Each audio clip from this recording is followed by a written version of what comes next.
Hello, beautiful creatures of the world, and welcome back to Coffee with Kerri-Lynn. It's a beautiful day here in the far north of Maine, up along the Canadian border in the Crown of Maine, and I hope it's a beautiful day wherever you are as well.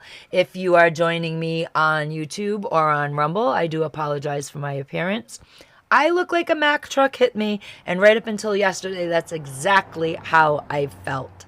If you are a blind viewer, an audio-only audience, try that 10 times fast, on my Spotify or my iHeartRadio channels, I appreciate you for being here and listening to my extra tinny voice, and I am so grateful you cannot see the train wreck that I am right now.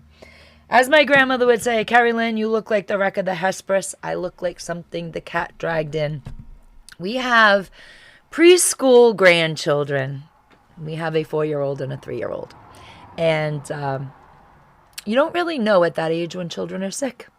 They have much more to do than let you know that they don't feel good. They have alphabets to write. They have coloring books to color in. They have cars to play with on the floor. They themselves are nursing their baby dolls, so they don't have time to let you know that something might be wrong. You just kind of have to listen and look for the telltale signs, whether they're scratching their eyes or tugging at the ear, or they got a little bit of clearance in the throat, or maybe they're just coughing slightly too much, or they got boogers coming out of their nose. That's when you know. That's when you know you have been exposed to the contagion. And I was exposed to the contagion, and of course the cure was actually worse than the contagion, and that's just how my life has been. And here we are. My voice is a mess normally. So while I do apologize for how it sounds today, my voice was never radio material. But yet here I am, doing it nonetheless. I am from a very small town in Rhode Island, and I moved to Maine, and it messed up my dialect. But not only did I move to Maine once, I moved to Maine twice. We moved from Rhode Island to Maine, back to Rhode Island, back to Maine. I am from such a small town in Rhode Island. How small is your town in Rhode Island? My town is so small in Rhode Island where I was born and bred. It is a beautiful seaside town. It is Norman Rockwell picturesque. We lived 15 minutes from the big city, Providence. Although it only takes a half an hour to ride through the entire state of Rhode Island. We lived 15 minutes from Providence, and when I was a child, my grandparents would take me downtown to the big city, and it was a huge city to me. And we'd go to the outlet. Remember the outlet, guys?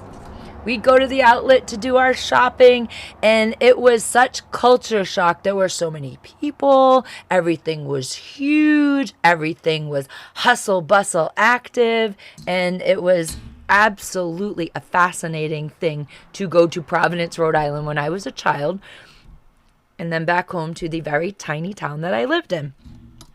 Our town in the 1800s used to be a whaling town. It was that beautiful, picturesque, villagey style town. My town was so small that I went to junior high in the high school my grandmother graduated from.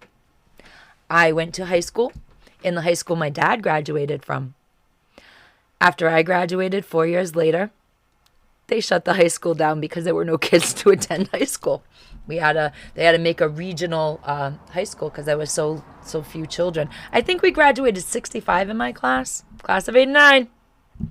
I think we graduated 65 kids in that class. My mom was from a bigger city. She was from East Providence, the Townies. And she graduated with, I do believe, 300 or 350 kids in her graduating class. It was like absolutely monstrously huge. So when she come to our graduation, she was like, where's the kids? They don't exist. That's how small of a small town that I grew up in. When we first met, my husband and I met 41 years ago.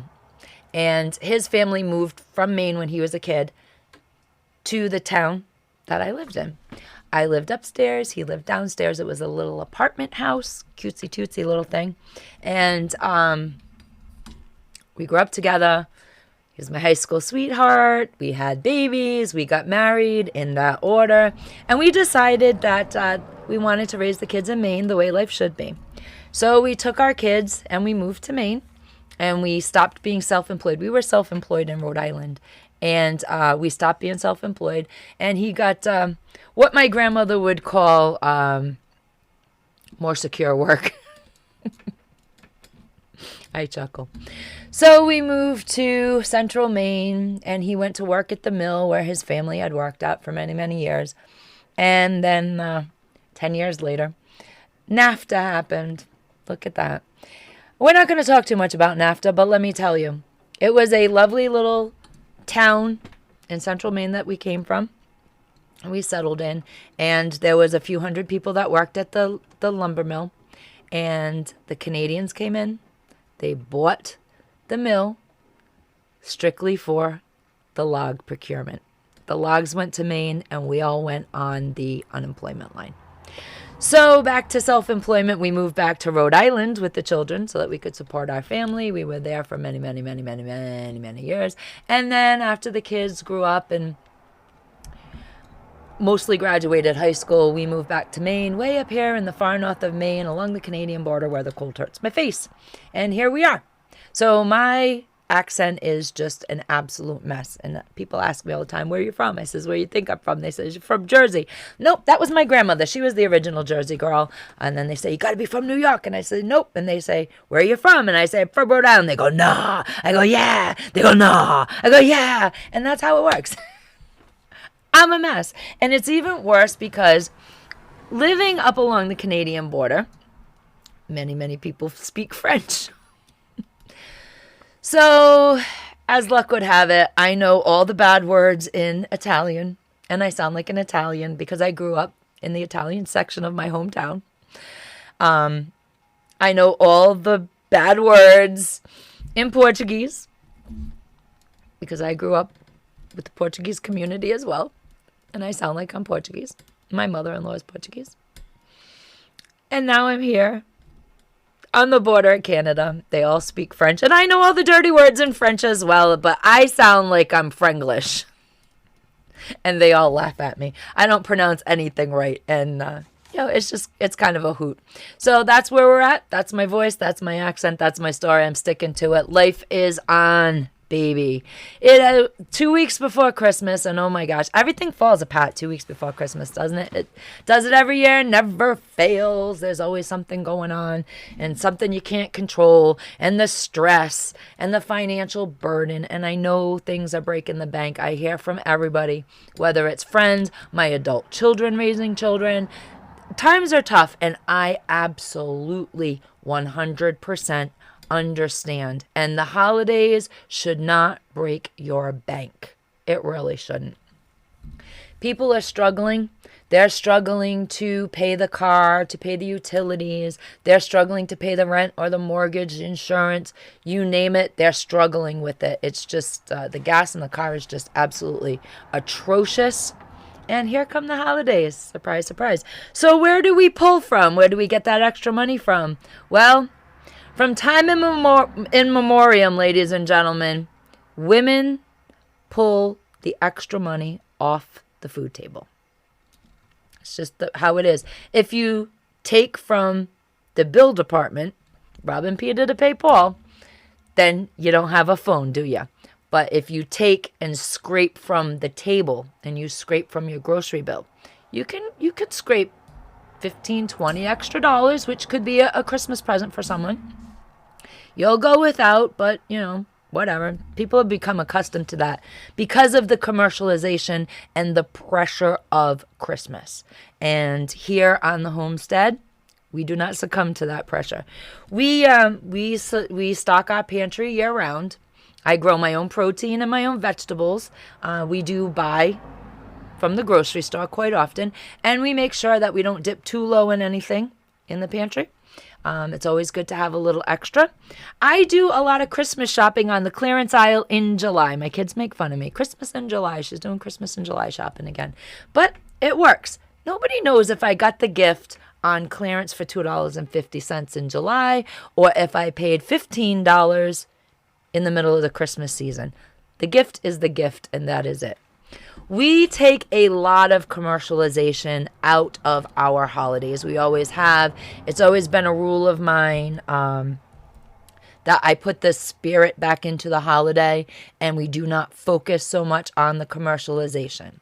Now, generally, people gasp and recoil about this. Oh my gosh, what do you mean? You don't do Santa Claus? Of course we do Santa Claus. I make cookies for Santa every single year. My kids haven't lived at home for 9 years. I've made every single year cookies for Santa Claus. The commercialization I'm talking about is not, we don't strip the presents from under the tree. We don't put a lot of them under there, but we don't take them away from the kids. We never did. We always had nice holidays. But we always focus more on the spirit of giving, the spirit of the season. And I try to do a lot of homemade things around the holidays. This year, because of the grandbabies, they're just starting to understand Harry Potter a little bit. My children, the big children, the parents of the children, they understand Harry Potter. So this year, I incorporated a slightly new tradition to my holiday decorating. And that was, I did my kitchen with the floating candles from the dining room in Hogwarts. And around Halloween, we had the floating candles with floating pumpkins. And then at Thanksgiving, I took the pumpkins down and it was just the floating candles. And next week, we are putting up the floating snowflakes. So it's just a thing I do, jazzing up for the holiday. I have 4 holiday trees. We have 4 Christmas trees.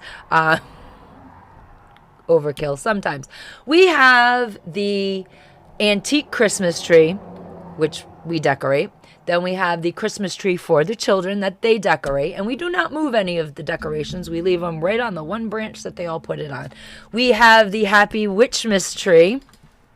That's always a big go over. We put that up at Halloween and we just leave it up until after the New Year. I get all the holidays in there.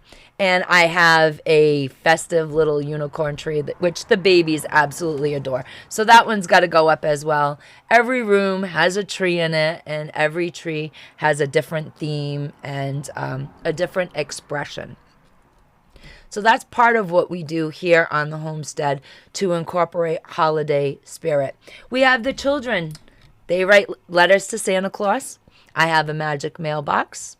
And if you write Santa a letter and seal your envelope up and then give it a kiss and throw it in the mailbox, that letter goes directly to the North Pole to Santa Claus because Mima's got connections. She sure does. And, maybe if you're really good, Santa will send you something back. Maybe he'll send you a little letter back.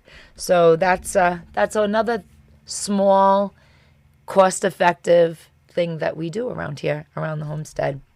Another thing that I do as far as Christmas gifts go is I require everybody that comes to the house, including the babies, I require them to make a homemade something, a homemade gift for underneath my tree.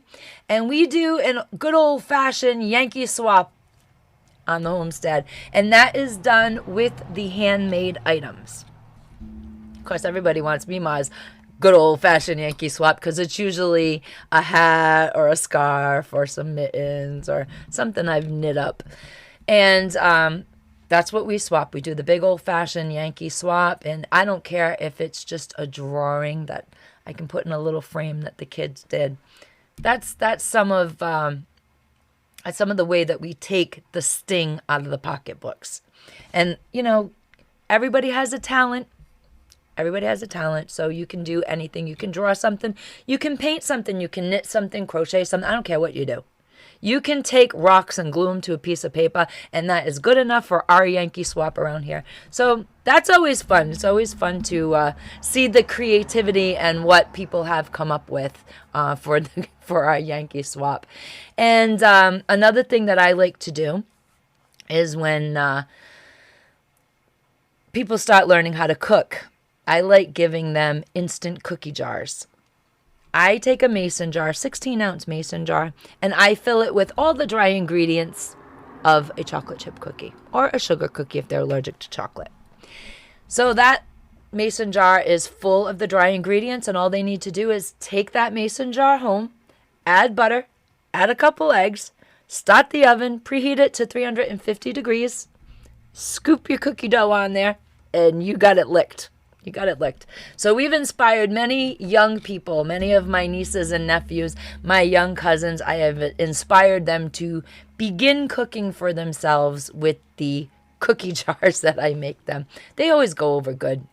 And it's to the point where my kids actually, they're like, I would like the chocolate chip cookie jar this year, Mom. So that's what I do. And everybody is happy with that. There's a lot of baking that goes on here on the homestead. Now, we do live OG. I'm a trad wife. I'm always cooking. We do not buy a lot of crap from the store. We are on the no sugar added lifestyle, which means I like to control when we do have sweets. I like to control what goes in my cooking. And I like to take as much sugar as I can out of my cooking. I add more natural sugars to it, whether it's maple syrup, a little bit of honey, extra bananas in the banana bread, and then you don't have to put no sugar in there. So it's actually really fantastic. If you're going to do blueberry muffins, throw a couple extra bananas into your blueberry muffin mix and take the sugar out of them, and you will have delicious, lovely, soft, palatable muffins. I promise you. You'll notice a difference, especially if you consume a lot of sugar. You will notice the difference, but it's not so bad that you don't want to eat the product at all.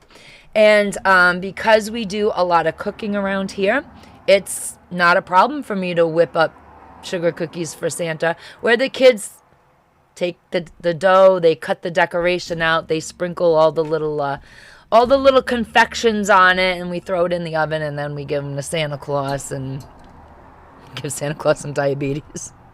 It's terrible. Oh my gosh, it's so terrible. Generally, Santa loves them. So does the trash can. And that's how it goes. And we've been doing that forever. We do that whether the kids are with us or whether the kids are without us. We make cookies every single year for Santa Claus.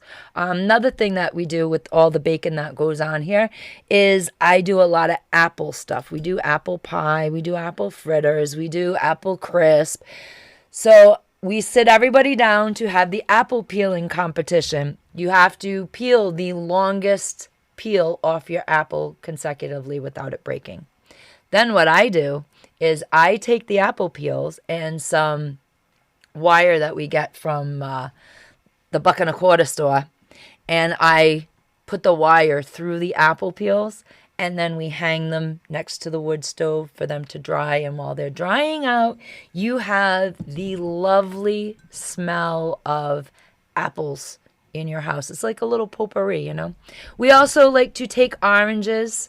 Maybe I'll do that as a video on YouTube. We'll make the orange pomodors.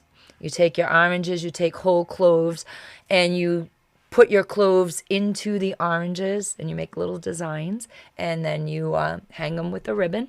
And you also hang them by your wood stove, and you get lovely Christmas scent.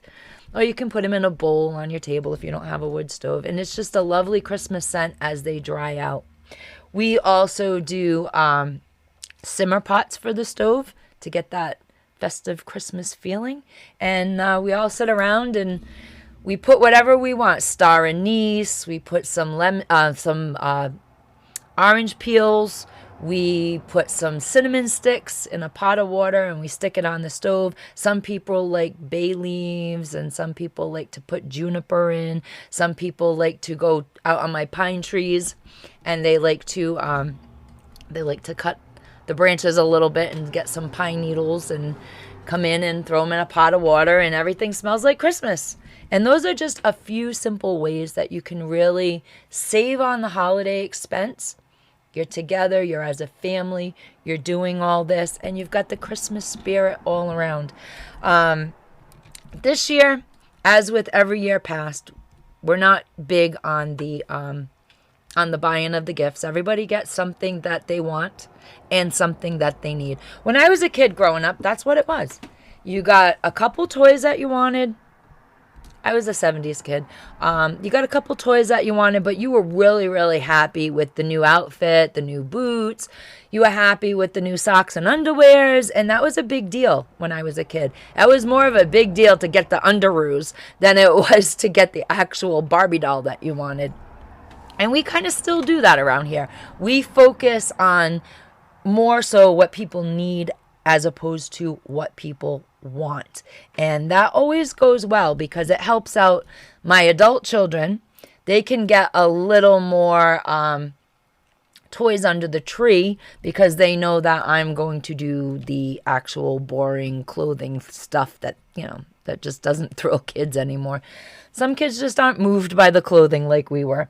I think we were more moved by the clothing when I was young because the house was kept at a very low temperature. I went through the gas crisis in the oil crisis in the 70s, and the house was always kept at a very put on a sweatshirt weather in your house, and that's just how it went. So we were pretty grateful for everything we got, but those were different times. So that's just a little few tips there that will make your Christmas a little more festive, a little less expensive, and these little activities, they really do bring everybody together to focus on the Christmas spirit. Now, we have a little special thing that we like to do on Christmas Day after the dinner table's cleared and dessert is about to be served. We like to carol around our Christmas table, and none of us can sing, but we are all musically inclined in one way or another. Everybody in my family plays instruments. So we sit around and we do some jamming and we do some singing and we just have a great time. And that tops off our Christmas Day activities. We do our big Christmas carol jam around the table and everybody participates. If you can't play an instrument, you are welcome to tap your hand on the table, clap your hands, or play the spoons if you want. It's always a rockin' and rollin' time here at the homestead. With that said, ladies and gentlemen, beautiful creatures of the world, carpe diem, because no one promised you a tomorrow.